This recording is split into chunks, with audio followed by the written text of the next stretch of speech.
Alors, je vais essayer, dans le temps que j'ai, de vous présenter un peu quelques éléments clés de conceptualisation de la recherche collaborative en éducation. C'est une recherche qui a démarré dans les années 90 au Québec, donc qui a atteint, je dirais, une certaine maturité au fil du temps. Et donc, la réflexion que je vais essayer de partager avec vous sur certains aspects clés de la conceptualisation, c'est impossible de rentrer dans tous les éléments dans le temps que j'ai, vont permettre, j'espère, de clarifier pour vous cette démarche de recherche. J'essaierai aussi, si j'en ai le temps, de rentrer à la fin sur un exemple qui permettra de comprendre un peu mieux la manière dont on rentre dans cette recherche, dont on l'opérationnalise et dont on l'analyse ou la diffuse, et avec bien sûr les contraintes de temps qui font que bon, j'aurai le temps d'en parler, mais probablement très très brièvement. Alors, avant de rentrer sur la recherche collaborative comme telle, c'est important de dire que la recherche collaborative se situe dans le courant plus vaste des recherches participatives qui impliquent la participation d'usagers ou de praticiens quelque part dans une des étapes ou plusieurs étapes du processus de recherche. On retrouve des travaux dans plusieurs domaines, hein, pas juste en éducation, mais qui font part de ces recherches participatives et du mouvement de démocratisation de la recherche qui lui est associé, avec les travaux, par exemple, en sociologie des sciences de Calon et les travaux en sociologie de Dubé, les travaux en agronomie de Sébillotte ou encore en foresterie. Donc, il y a beaucoup de domaines où finalement les recherches participatives actuellement sont très, très actives et pas juste en éducation. Alors, je vous réfère à un livre paru en 2007, publié aux presses de l'Université du Québec, qui revient sur la recherche collaborative et les multiples regards apportés à cette recherche. Alors, si on essaie de se retrouver dans le panorama des recherches participatives, c'est pas toujours facile parce qu'on y retrouve beaucoup, beaucoup d'appellations. En fait, on va trouver recherche-action collaborative, recherche-formation participative, recherche partenariale. Donc, il y a énormément de labels, d'appellations. Et je vous invite à pas essayer de rentrer dans une petite case. C'est pas ça l'objectif, je pense. C'est davantage de comprendre quelles sont un peu les visées à l'origine de ces recherches qui permettent de comprendre leur développement et où elles se situent par rapport à la recherche en éducation. Alors, si on regarde les recherches-actions, par exemple, les recherches-actions, c'est quelque chose, le terme recherche-action est polysémique. Il renvoie à beaucoup de types de recherches. Donc, on peut retrouver des recherches-actions de paradigme positiviste, on peut retrouver des recherches-actions de paradigme critique, d'autres de paradigme interprétatif. Donc, c'est quelque chose d'assez vaste, la recherche-action. Mais au cœur de la recherche-action, il y a le changement qui est au cœur de la recherche-action. On part souvent d'une situation jugée problématique ou insatisfaisante et on a une espèce de visée d'amélioration ou de modification ou de transformation des pratiques. Les praticiens vont être des co-chercheurs. Souvent, c'est le praticien lui-même qui est un chercheur. La recherche collaborative, la recherche-action peut être menée par un praticien lui-même. Et la recherche elle-même va essayer de documenter ce processus de changement. Dans le cas des recherches collaboratives, on est davantage sur une visée d'éclairer ou de comprendre un certain aspect lié à la pratique et pour lequel la contribution des praticiens va être essentielle, va venir nourrir cet objet qu'on essaie d'éclairer avec une idée, dans ce cas-là, de croisement des interprétations des chercheurs et des praticiens. Donc, on n'est pas nécessairement dans la recherche collaborative sur une visée de changement, on est sur une visée de compréhension, mais bien sûr, le changement va apparaître, mais il va apparaître en termes de retombées davantage qu'en termes de visée. Et puis, on retrouve aussi des recherches dites partenariales qui associent des partenaires sociaux ou économiques qui établit un contrat ou des ententes entre les organisations, donc on est davantage à un niveau plus systématique, et qui a une visée de proposer des réponses aux ruptures constatées entre l'école et son milieu, et de favoriser l'innovation sociale. Bon, par exemple, tout le domaine de la formation professionnelle, de la recherche sur la formation professionnelle s'est inscrite dans les années 90 dans l'idée d'une recherche partenariale. Alors, je n'irai pas plus loin que ça sur le panorama global des recherches participatives. Je vous renvoie à deux écrits qui vous permettront peut-être de vous y retrouver. Un article de Barry et d'autres chercheurs de l'Université du Québec à Chicoutimi qui retrace le territoire actuel des recherches participatives en éducation au Québec, et l'ouvrage de Anadon en 2001 sur les nouvelles dynamiques de recherche en éducation, qui a entre autres un article assez poussé pour ceux qui s'intéressent à la recherche-action de Lorraine Le Savoisac, et aussi un article sur les recherches collaboratives. Alors, j'ai rentré plus précisément sur la recherche collaborative.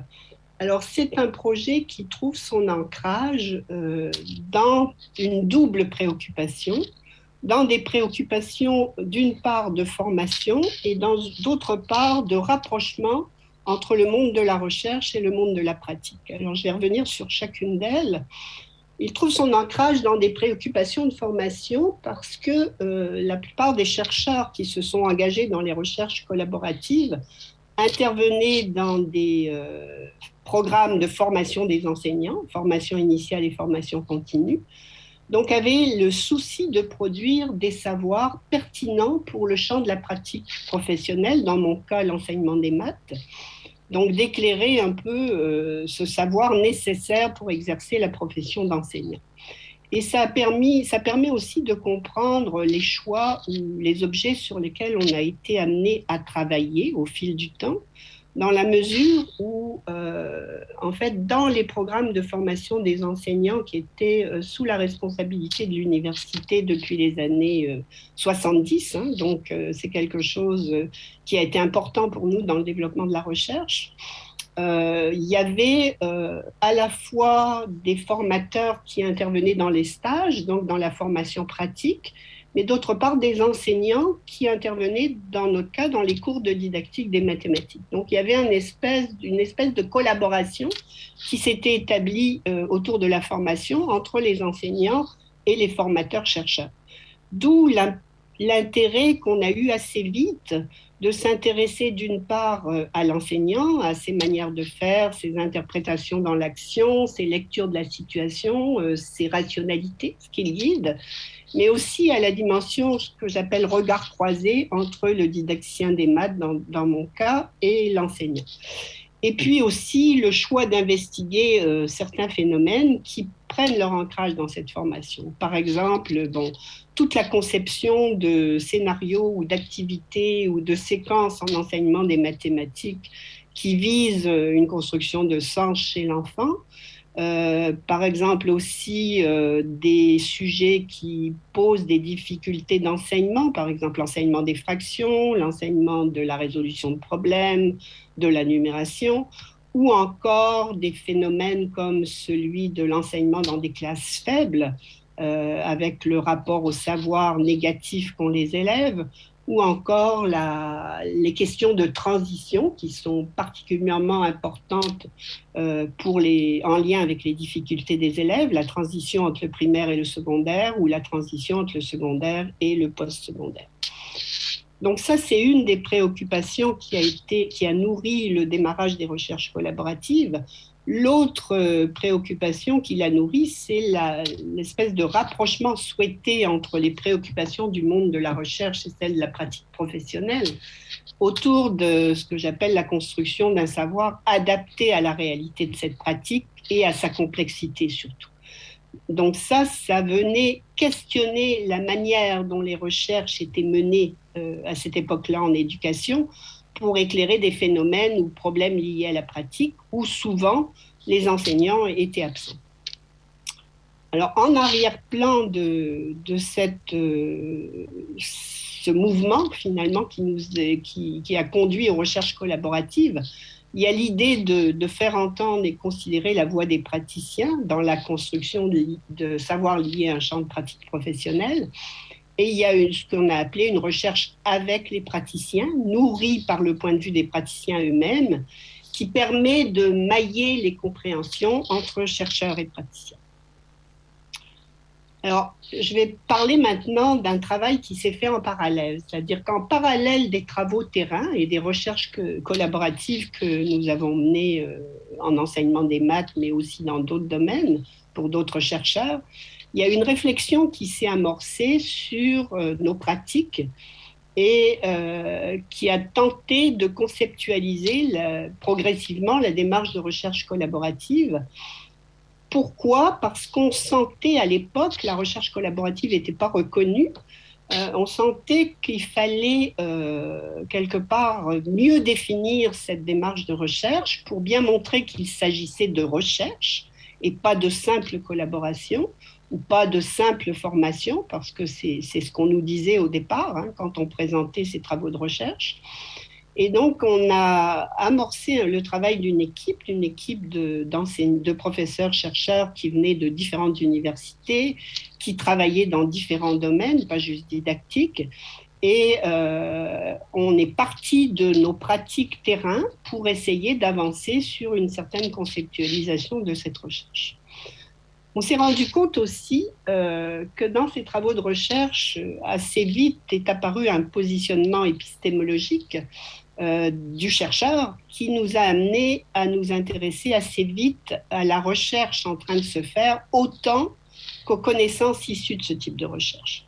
Ce qui nous a amené à nous intéresser à cette recherche en train de se faire, c'est l'idée qu'on est ici sur des connaissances situées, ancrées en contexte, un contexte qui va structurer en retour ces données de recherche et ces connaissances issues de la recherche. Donc, ça nous apparaissait important de s'interroger autant sur le processus de recherche en train de se faire que sur les connaissances issues de ce type de recherche. Alors, quelques éléments de ce modèle de recherche collaborative et de ses caractéristiques.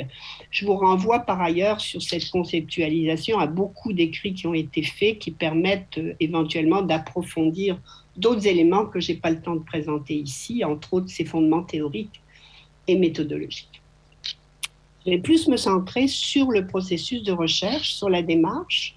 Alors, on s'engage quand on est en recherche collaborative sur un processus à très long terme. Les recherches collaboratives s'étalent souvent sur un long temps, 2 ans, 3 ans, parfois plus.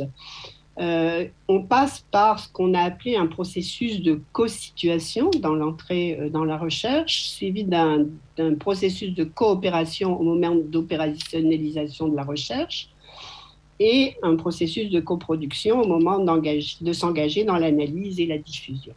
Je vais revenir sur chacun de ces éléments, mais ce que je voulais mettre en évidence tout de suite, c'est le fait que ne faut pas considérer ça comme quelque chose de distinct ou de linéaire. On est davantage dans un processus où les différentes phases se chevauchent, et ça c'est important à considérer. Donc l'analyse doit être entamée davantage en termes de processus. On est sur quelque chose de processuel et de dynamique avec des liens entre les différentes parties. Alors sur le processus de co-situation, en fait, on est sur l'idée qu'un certain objet d'investigation va être co-situé au terme d'une exploration préalable qui peut s'étaler sur un long temps, un objet qui cherche à rejoindre autant les préoccupations de la pratique que celles du monde de la recherche. Alors, je dis tout de suite que ça ne veut pas dire un consensus. C'est l'idée d'un objet qui a une résonance de part et d'autre, qui a une résonance autant sur le plan de la recherche que sur le plan de la pratique. Liette parle en ce sens-là d'objet hybride qui est capable d'acter la collaboration. Alors cet objet qui est co-situé après un processus donc préalable, après une exploration préalable, va être revisiter tout au long de la recherche. Donc la co-situation, il faut le considérer davantage comme un processus transversal qui traverse la recherche. Alors, cette co-situation, et ça c'est important pour les chercheurs là, collaboratifs, ça conduit à poser les questions différemment, à problématiser les objets investigués autrement. Je vais juste donner un exemple. Dans le cas du travail sur les transitions, par exemple secondaire, post-secondaire en enseignement des maths, si on se situe par rapport au domaine de la recherche en didactique des maths, on s'aperçoit assez vite que les travaux de recherche qui ont porté sur les transitions se sont faits en l'absence des enseignants, se sont faits à partir des programmes ou des manuels ou des tâches qui sont données dans l'enseignement et ont été établis en termes d'une espèce de comparaison entre les ordres d'enseignement qui a amené à cibler des continuités et des discontinuités, des ruptures entre les deux ordres, ou à l'occasion à établir des dispositifs ad hoc permettant de compenser finalement la rupture entre le secondaire et le post-secondaire. Alors, quand on s'engage dans une recherche collaborative sur la question de la transition, ça nous amène à nous positionner de façon très différente par rapport à ce qui s'est fait en recherche en didactique des maths, dans la mesure où la transition ici va être regardée à partir de l'implicite des pratiques d'enseignement des maths au secondaire et au collégial qui vont nous amener à mieux comprendre finalement les enjeux de transition et à travailler davantage dans une perspective d'articulation entre ces pratiques au secondaire et au post-secondaire. Donc vous voyez que c'est important que la recherche collaborative a à se situer par rapport à son champ de recherche et à bien montrer comment la manière d'entrer dans la recherche vient affecter l'objet lui-même et la problématisation de l'objet. C'est aussi cette co-situation une occasion de définir les premières modalités de fonctionnement, les premiers jalons qui vont orienter l'action et la réflexion subséquente. Alors, on rentre à ce moment-là dans ce qu'on a appelé l'opérationnalisation de la recherche à travers la coopération de la recherche. C'est le pivot de la recherche collaborative. Alors, se met en place en fait une activité réflexive aménagée qui constitue une espèce de zone interprétative partagée sur un objet commun d'investigation, un espace d'interface qui va croiser les compréhensions des uns et des autres sur cet objet, qui va venir nourrir cet objet. Et cette zone interprétative, cette activité réflexive, on peut la voir selon l'angle sous lequel on l'aborde, comme une occasion de réflexion ou de questionnement pratique à travers ce processus de co-construction qui s'engage. Donc on pourrait le voir comme une occasion pour les enseignants de développement professionnel, mais aussi pour le chercheur qui a beaucoup à se questionner, puis qui recadre aussi en cours de route ses propres réflexions. Et on va le voir du point de vue de la recherche comme le moment clé où se co-constituent les données de la recherche dans l'interaction entre chercheurs et praticiens. Donc ce moment de co-construction qui s'étale sur un long temps, en fait, c'est le matériau central de la recherche. Il peut y avoir des données complémentaires, par exemple des entrevues ou d'autres éléments, mais le moment clé, le matériau central de l'analyse, c'est ce moment où se constituent les données dans l'interaction entre le chercheur et les praticiens. Et c'est ce qui va être au cœur de l'analyse. Donc, on va essayer dans l'analyse de rendre compte de ce qui s'explicite, se construit conjointement dans cet espace réflexif. Je reviendrai sur la diffusion plus tard.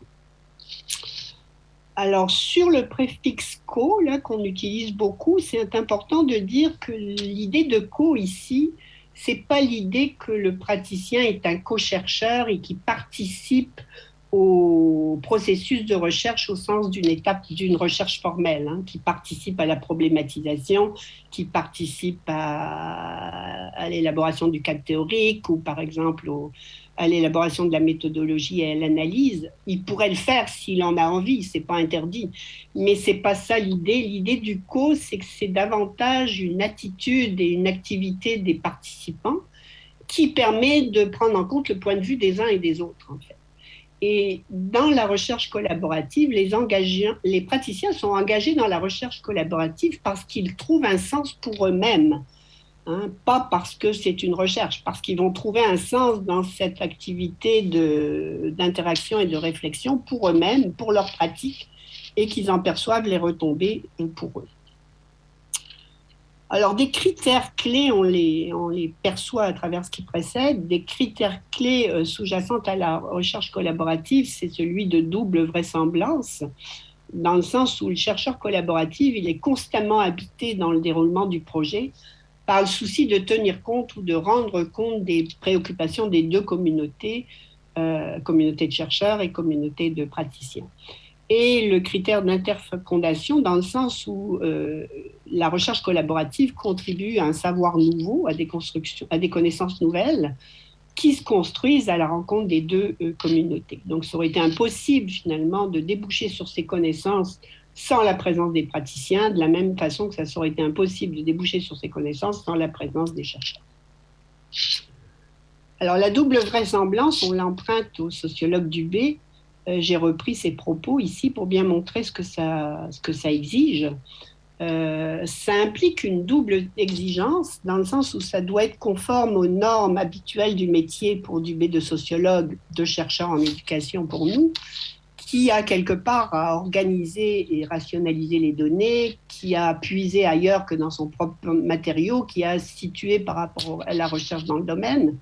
Mais elle doit aussi être crédible pour les praticiens, dont on postule dans la recherche collaborative qu'ils sont compétents et pas totalement aveugles sur ce qu'ils font. C'est-à-dire c'est eux qui connaissent les mécanismes fins de l'action et qui sont capables de dire pourquoi telle chose et pas telle chose. Alors, l'argumentation de la recherche collaborative, elle vise donc un double public, la communauté scientifique, mais aussi les acteurs qui, eux, maîtrisent d'autres données. Donc, il y a une idée de quelque chose pour la recherche de doublement contraignant, tout le temps. Alors, quel sens prend cette double vraisemblance à chacune des phases? Au moment où se définit un objet d'investigation, la double vraisemblance, elle a le sens d'une espèce de double pertinence sociale. C'est-à-dire que le défi pour le chercheur, c'est de définir un projet qui rencontre les préoccupations de la communauté de praticiens comme celle des chercheurs. Alors, il y a différents cas de figure, hein, dont je n'ai pas le temps de parler, mais la thématique pourrait venir du milieu, du terrain, du milieu. La thématique peut venir du chercheur, mais la thématique peut être aussi à l'articulation entre une préoccupation des chercheurs et des praticiens. Au moment où s'opérationnalise la recherche, la double vraisemblance devient une double rigueur méthodologique, dans le sens où le défi pour le chercheur, ça consiste à élaborer une approche de questionnement pratique qui tienne lieu en même temps de collecte de données. Et ça, c'est pas simple, hein, parce que il faut à la fois, dans le fond, que les praticiens s'engagent et les chercheurs s'engagent dans une réflexion sur quelque chose lié à la pratique. Donc, c'est dans ce sens-là que ça va être pertinent pour les acteurs, mais en même temps qu'on ne perde pas l'objet de la recherche, qu'on ne perde pas de vue l'objet de la recherche. Alors, il y a une espèce de vigilance à avoir dans ces moments d'activité réflexive, et parce qu'il y a des glissements possibles. Et au moment de l'analyse et la diffusion, donc la double vraisemblance devient un enjeu de double fécondité des résultats, c'est-à-dire qu'au moment de l'analyse, c'est l'idée d'une sensibilité à faire jouer à la fois les catégories des praticiens et les catégories des chercheurs, mais c'est aussi dans la mise en forme et dans la diffusion l'idée de résultats qui vont être communicables tant dans la communauté des praticiens que celle des chercheurs et qui ont une résonance et un potentiel de réinvestissement pour les deux communautés. Alors, je ne sais pas si j'ai le temps de rentrer dans l'exemple. Est-ce que vous pouvez me dire où j'en suis dans le temps? Oui, il vous reste 10 minutes. Ah, ok. Bon. Alors, je vais rentrer sur un exemple d'une recherche collaborative récente menée avec des conseillers pédagogiques en mathématiques au primaire, juste pour situer, parce que je ne suis pas sûre qu'en France, les conseillers pédagogiques existent. Je pense que oui, mais ils n'ont peut-être pas tout à fait le même statut qu'au Québec. Alors, c'est important de savoir que les conseillers pédagogiques que j'appelle CP ici jouent un rôle important dans la formation continue des enseignants.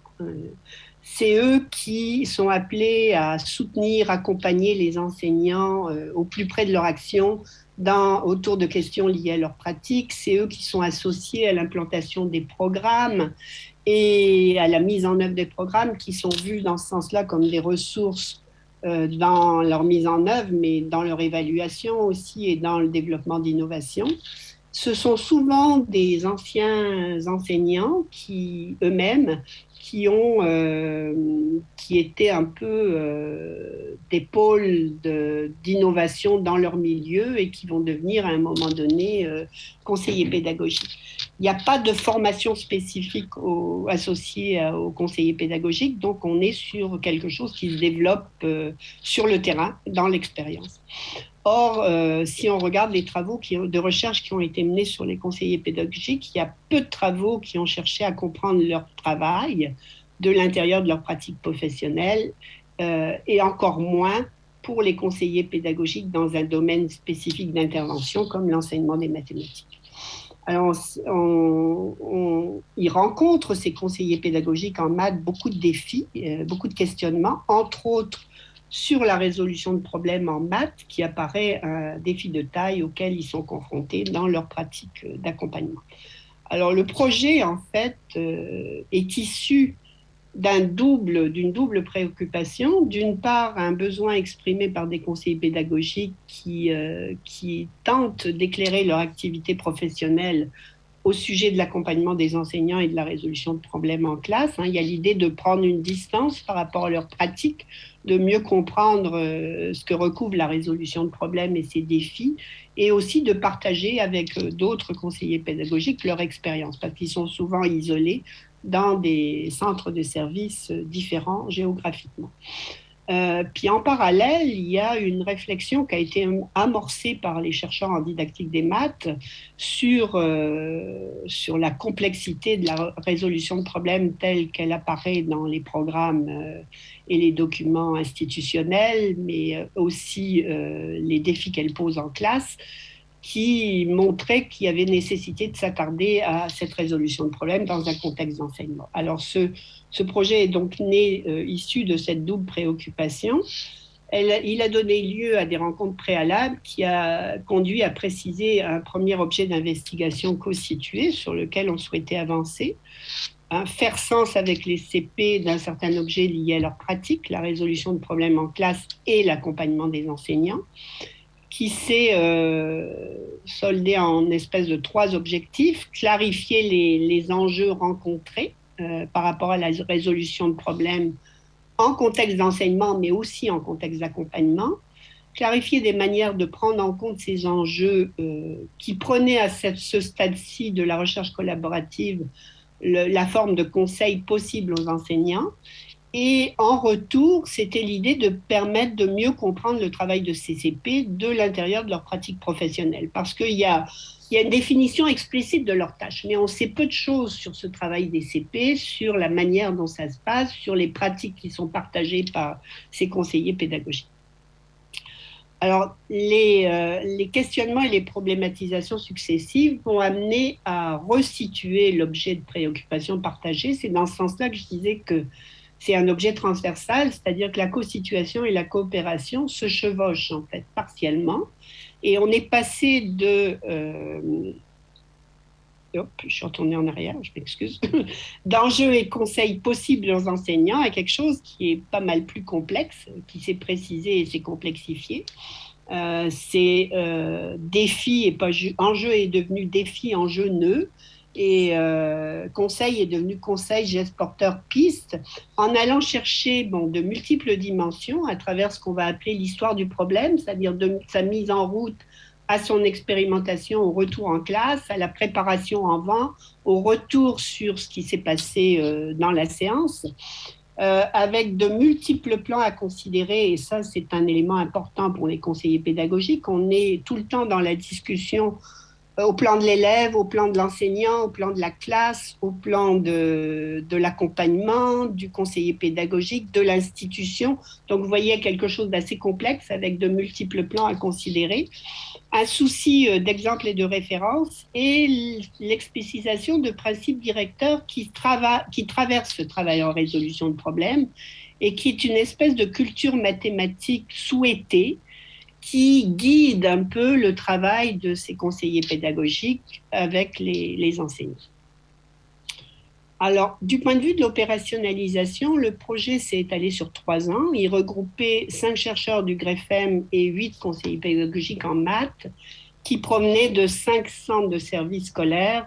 Je ne rentrerai pas dans le détail, mais il y a une idée de contraste entre les centres de services scolaires allant par exemple d'une tâche qui est pour un CP en lien avec 250 écoles si on est à Montréal, alors que si on est en région éloignée, on est plus sur une idée de peu d'écoles, mais des écoles très, très éloignées. Donc une réalité contrastée par rapport à ces conseillers pédagogiques.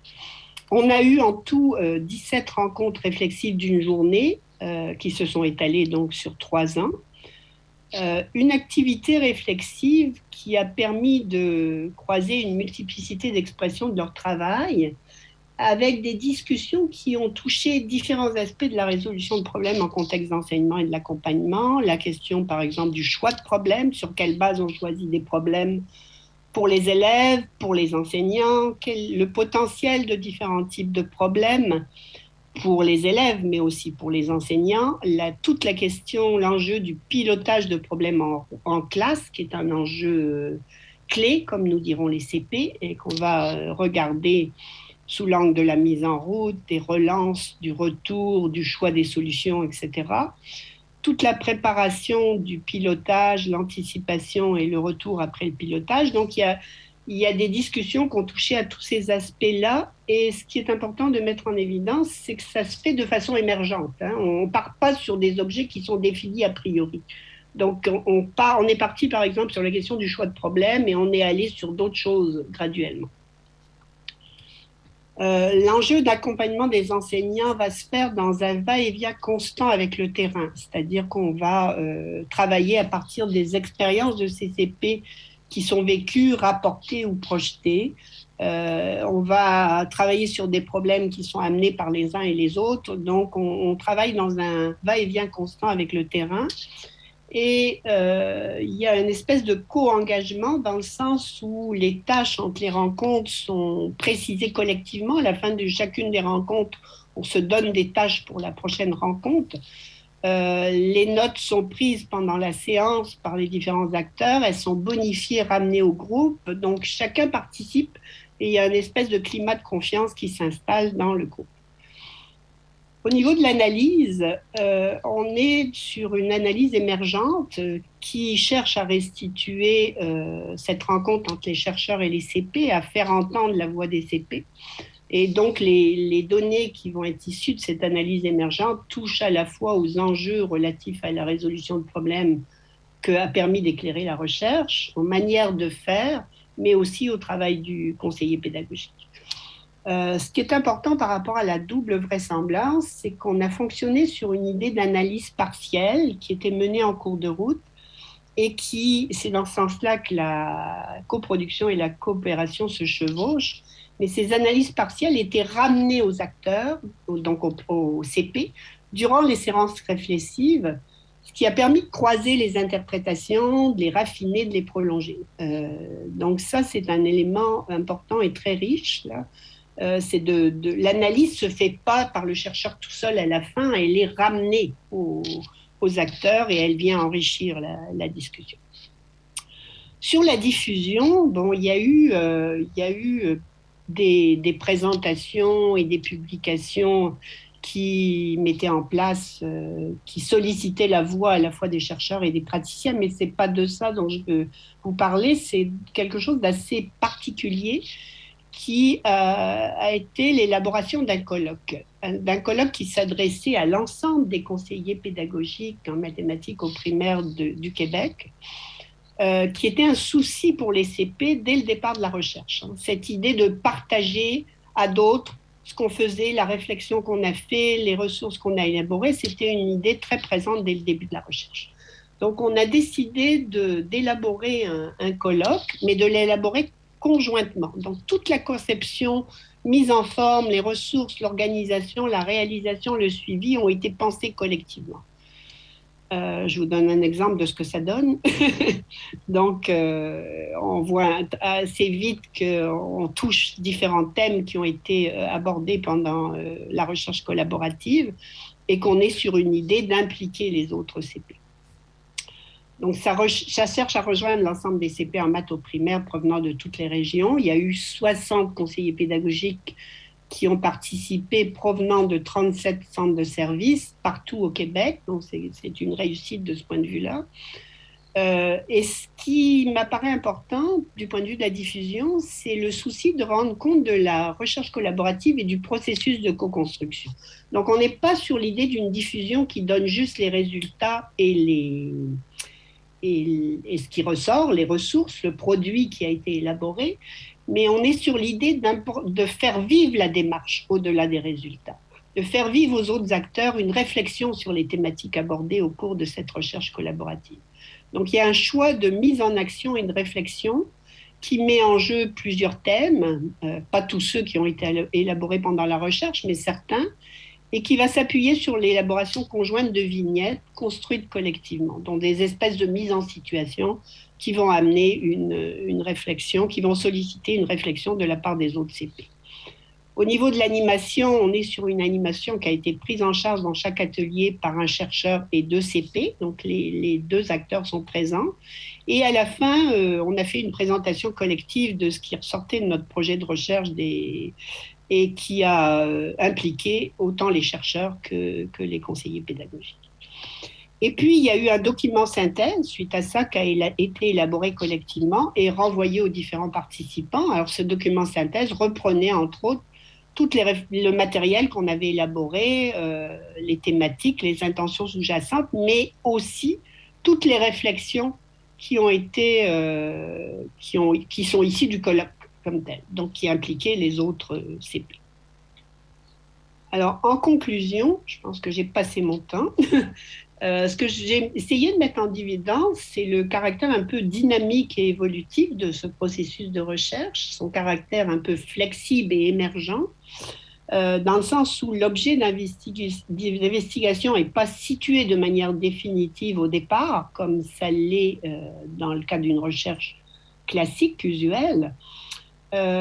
Et on est sur une idée aussi de croisement des interprétations qui se poursuit, donc qui rejoint l'idée de triangulation indéfinie de la recherche qualitative, et sur une autre manière de concevoir la diffusion de la recherche, différente de rendre disponible ou accessible un produit de la recherche. J'ai mis quelques références sur le projet avec les CP qui pourraient vous donner une meilleure idée de ce qui ressort en termes d'analyse. Merci beaucoup.